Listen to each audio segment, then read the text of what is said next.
विद्यार्थी मित्रांनो, आज आपण इयत्ता 11वी इंग्रजीमधील नोज व्हर्सेस आईज ही कविता अभ्यासणार आहोत. 18व्या शतकातील विल्यम कॉपर या ब्रिटिश कवीने लिहिलेली ही एक उपहासात्मक कविता आहे. The poem is a mockery on the judicial system.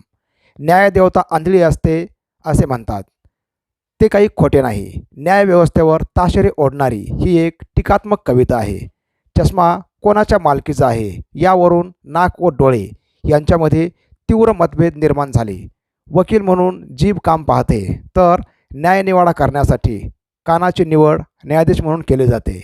न्यायाधीशाने दिलेला अंतिम निर्णय ऐकून वाचकांना आश्चर्याचा धक्का बसतो व आपली खात्री पटते की न्यायदेवता खरेच आंधळी असते.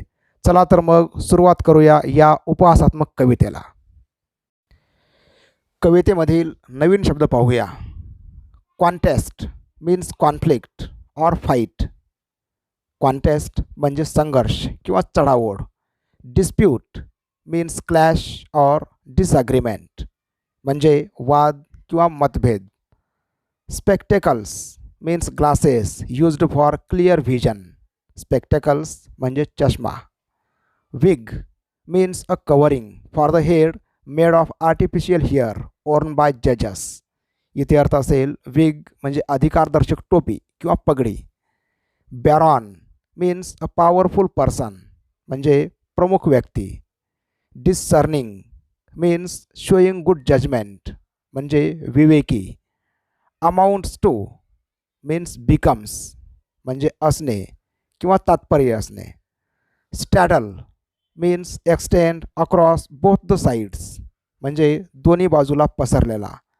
Ridge means an edge. Ridge म्हणजे कड किंवा कडेचा भाग, उंचवटा.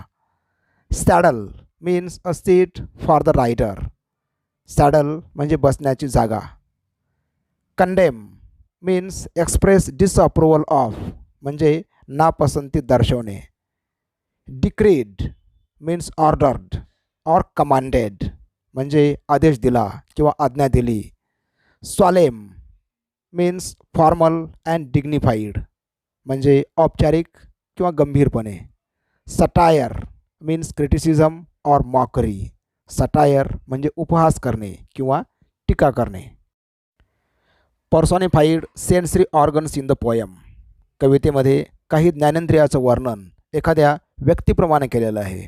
जसे की eyes and nose are the two parties fighting the case. नाक आणि डोळे हे दोन घटक आहेत की ज्यांच्यामध्ये वाद सुरू आहे चष्मा कोणाच्या मालकीचा आहे यावरून. तर वकील म्हणून जीभ काम पाहत आहे व कान हे जज म्हणून काम पाहत आहेत. अशा प्रकारे आईज, नोज, टंग आणि इयर हे चारही सेन्सरी ऑर्गन या ठिकाणी व्यक्ती म्हणून वर्णन केलेले आहेत. यानंतर आपण प्रत्यक्ष कवितेला सुरुवात करूया. कवितेमध्ये एकूण 8 कडवे आहेत की ज्यांना म्हणतो आपण stanza. In this poem, there are 8 stanzas. Every stanza has 4 lines.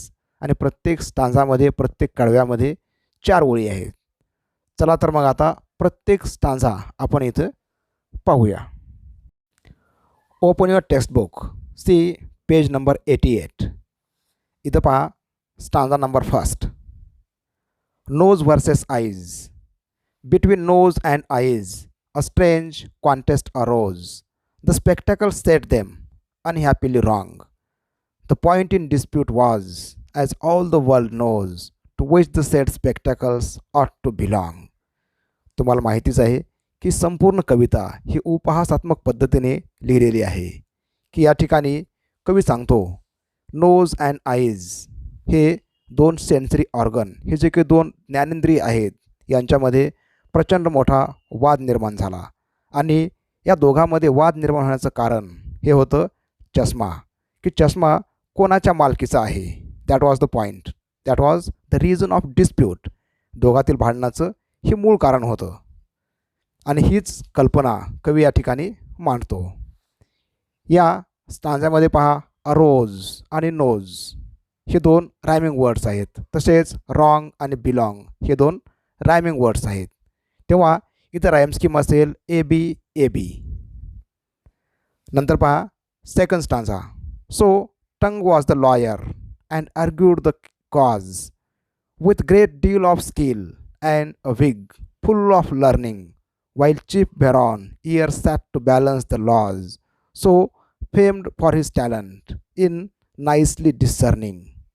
या ठिकाणी कवी पुन्हा सांगतो की जेव्हा डोळे आणि नाक यांच्यामध्ये प्रचंड वाद निर्माण झाला, चष्मा कोणाच्या मालकीचा आहे, तेव्हा हा वाद सोडवण्यासाठी जीभ पुढं येते आणि जीभ एका वकिलाची भूमिका निभावते.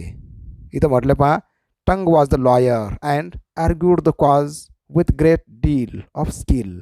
आणि अगदी कौशल्यपूर्ण पद्धतीने जीभ आपली भूमिका निभावते एक वकील म्हणून. तर चीफ बॅरॉन, बॅरॉन म्हणजे प्रमुख व्यक्ती, आणि कान जे असतात, कान न्यायाधीश म्हणून पुढे येतात आणि अगदी शांतपणे संपूर्ण केस, संपूर्ण प्रकरण ऐकून निकाल देण्याचं महत्त्वाचं काम कान हे मान्य करतात. तेव्हा या ठिकाणी हा खटला सुरू होतो. इथं कान हा न्यायाधीश आहे, तर जीभ ही वकील आहे, आणि नोज आणि आईज या दोन भांडण करायला दोन पार्टी आहेत.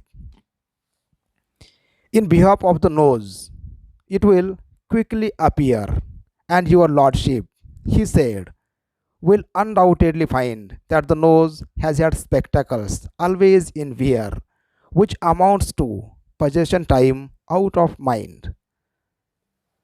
या ठिकाणी आपण जे की जीभ आहे, जी वकील म्हणून काम पाहत आहे, तिचे विचारिता आपण पाहतो.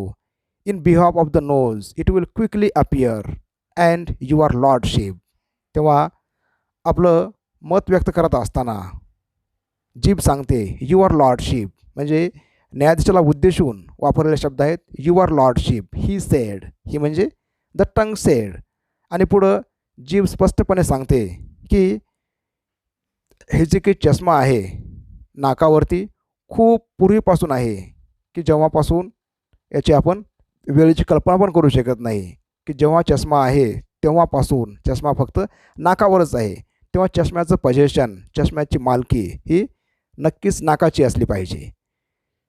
इथे लाईन पहा, nose has had spectacles always in wear which amounts to means becomes possession time out of mind.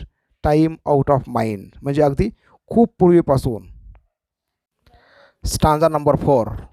Then holding the spectacles up to the court, your lordship observes they are made with a straddle as wide as the ridge of the nose is, in short, designed to sit close to it just like a saddle.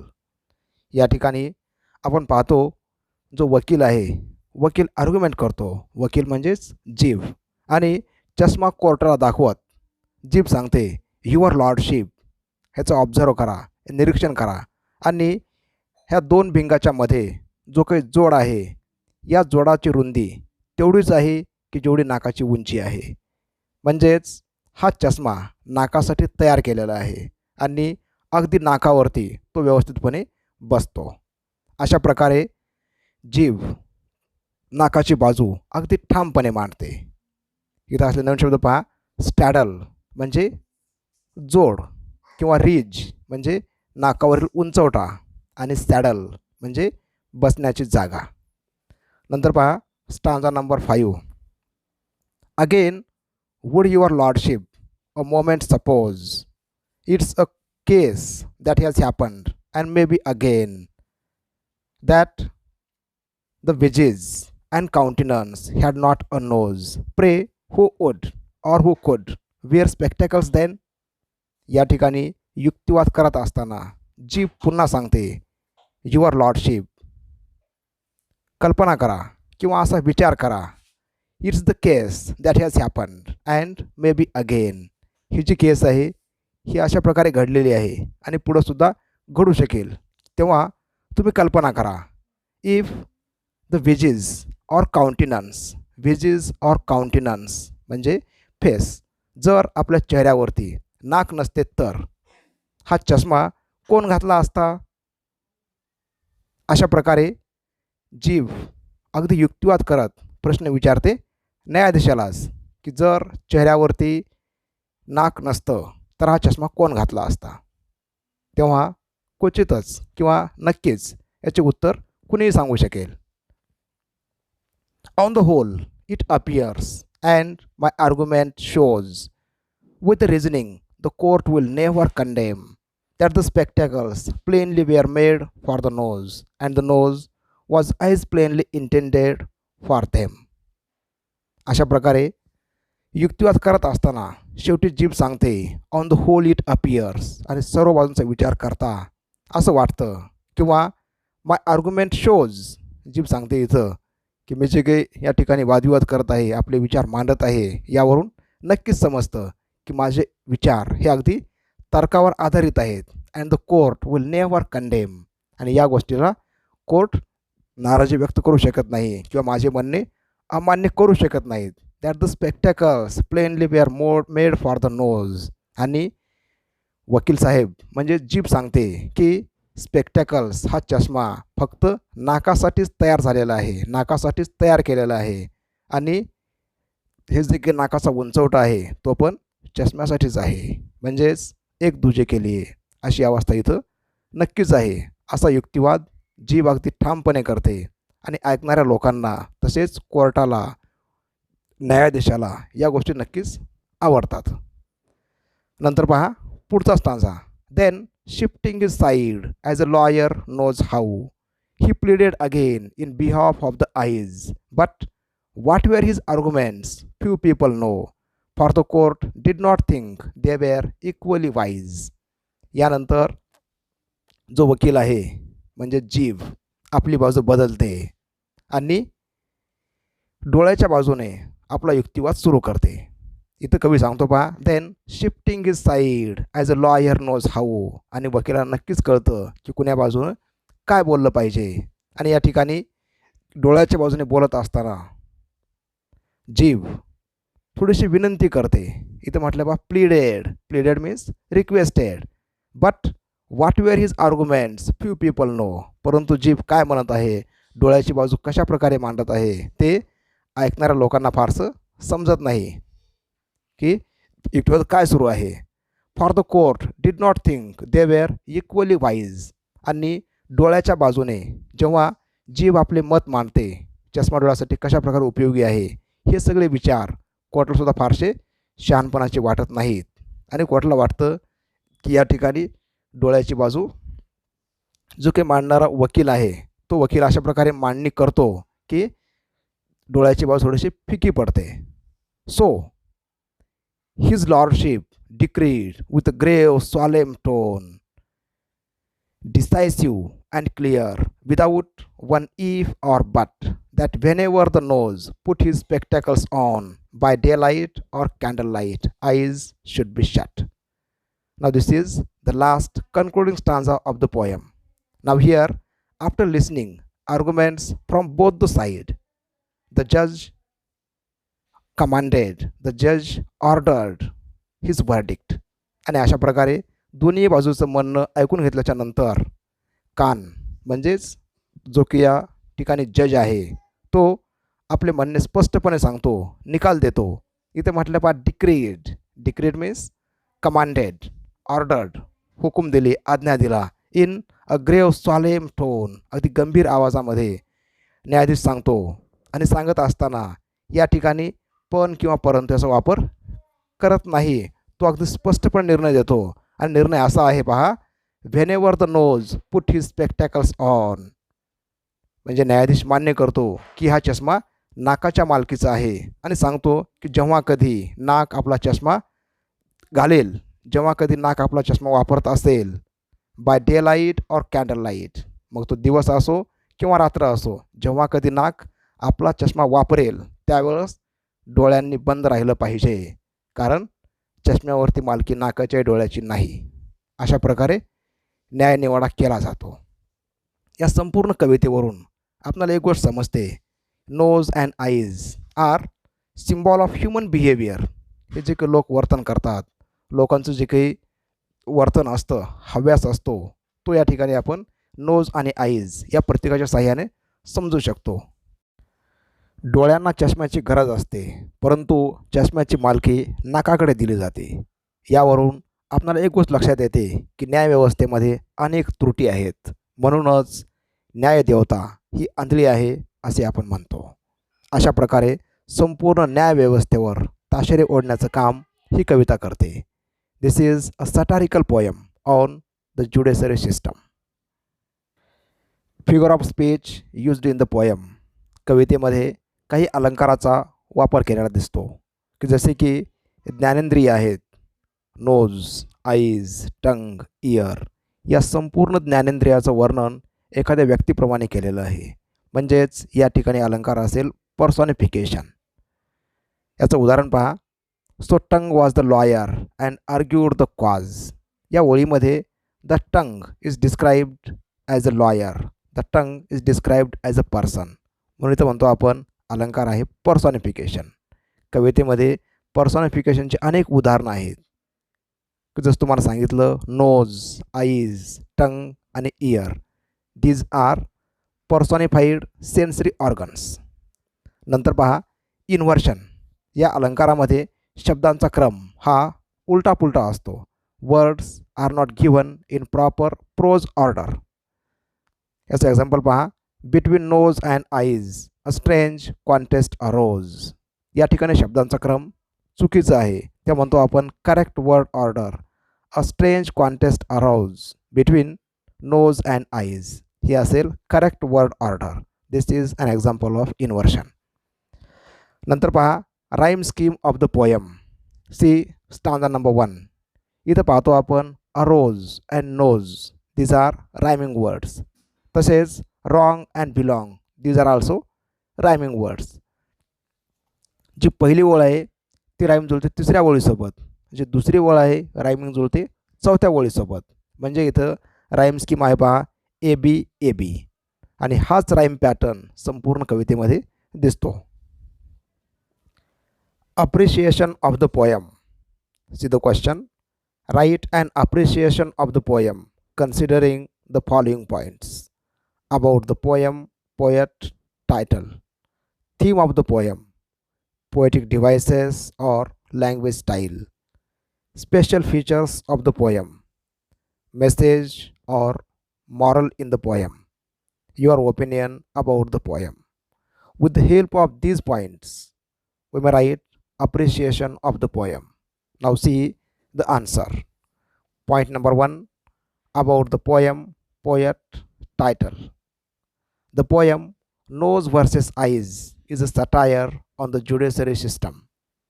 The poet William Cowper is known for his satirical works. The poet criticizes the legal system in a humorous way. The title of the poem is perfect. It reveals the clash between nose and eyes. Theme of the poem. The sensory organs, nose, eyes, tongue, and ear, are personified in this poem. There is a dispute between the nose and the eyes regarding the ownership of the spectacles. Nose and eyes represent human behavior, which is greedy. According to the poet, justice is given without empathy and common sense. The poet criticizes the legal system in a humorous way. Poetic style or figures of speech. There are 8 stanzas in this poem. Each stanza contains 4 lines. The first line rhymes to the third, and the second line rhymes to the fourth. Different sensory organs are personified in the poem. The poet has used many words related to the legal system. Special features. The poem is written in a dialogue form. Here we see the arguments by the tongue as a lawyer. The arguments are perfect and the verdict is given without empathy and common sense. Usually, people do not criticize the legal system, but the poet dares to do it. Message or morals in the poem. The poem is a satire on the legal system in a humorous language. Justice should not be given without empathy and common sense. The sensory organs in the poem represent human behavior. there should be positive changes in our judiciary system. My opinion about the poem. This is a beautiful poem on the situation of our judiciary system. I liked the personified sensory organs, which stand for human behavior.